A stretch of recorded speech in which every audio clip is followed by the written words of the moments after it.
नमस्कार विद्यार्थी मित्रांनो, चालू घडामोडी 2026मध्ये आपलं स्वागत आहे. तर बघा, पहिला प्रश्न, भारतातील रामसर स्थळे किती आहे?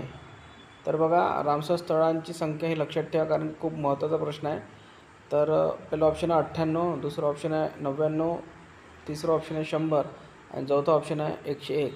तर सध्याच्या परिस्थितीमध्ये रामसर स्थळे झालेली आहे एकूण 99. ठीक आहे.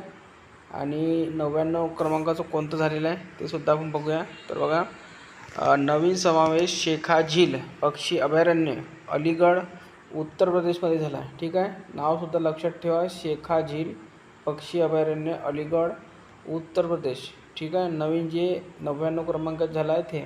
ठीक आहे. याला रामसर स्थळ म्हणून मान्यता मिळाली आहे. उत्तर प्रदेशामध्ये एकूण किती आहे रामसर स्थळे? तर 12 आहे. ठीक आहे. हे 12व्या क्रमांकाचं आहे. ठीक आहे. तर उत्तर प्रदेशमध्ये एकूण 12 रामसर स्थळे आहे. भारतात हे 99 क्रमांकाचं आहे. एकूण आता झाली आहे भारतामध्ये 99. महाराष्ट्रातील रामसर स्थळे बघून घ्या. तर नांदूर, मधमेश्वर, नाशिक, लोणार सरोवर, बुलढाणा हे 2 आपल्या महाराष्ट्रातले आहे.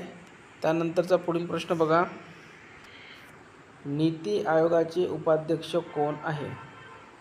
पहिला ऑप्शन आहे अशोक कुमार लाहिरी, दुसरा ऑप्शन आहे सुमन बेरी आणि तिसरा ऑप्शन आहे निधी चिब्बर आणि चौथा ऑप्शन आहे डॉक्टर जोराम आनिया आर बालसुब्रमण्यम.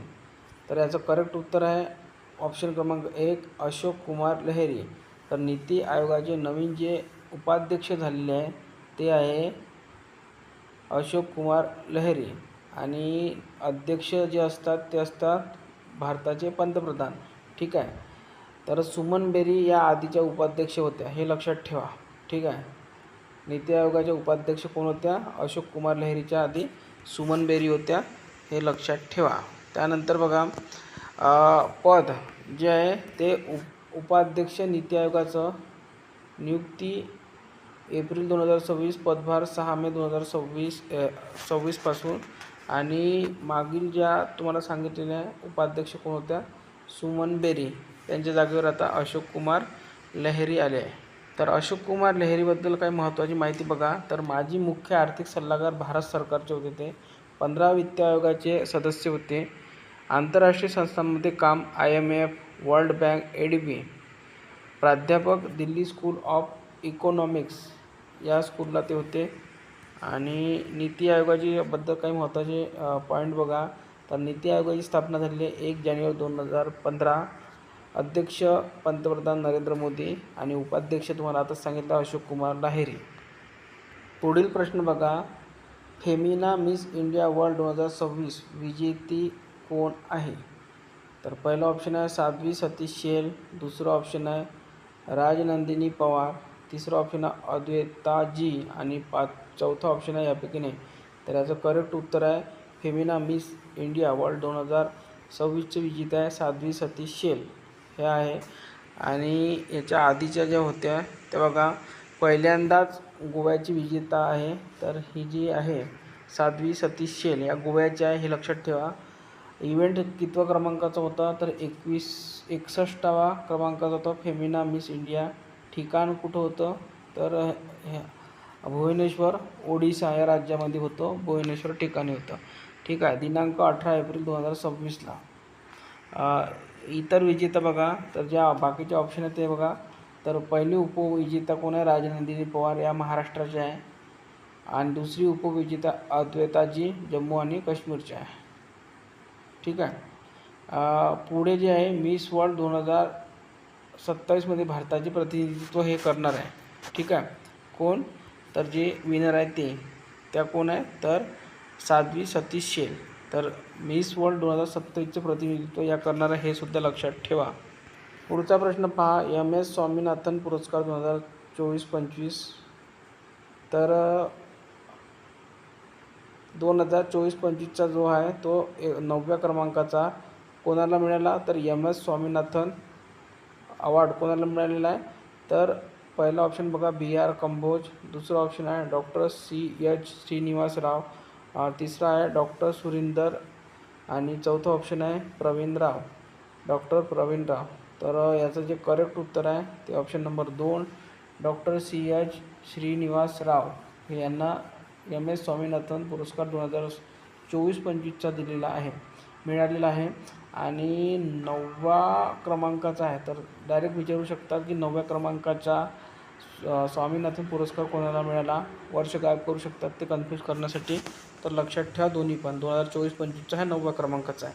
तर बघा, हवामान अनुकूल शेती आणि नैसर्गिक संस्थान आणि स्वामीनाथन पुरस्कार हा कशासाठी दिला जातो, तर हा कृषीसाठी दिला जातो. ठीक आहे.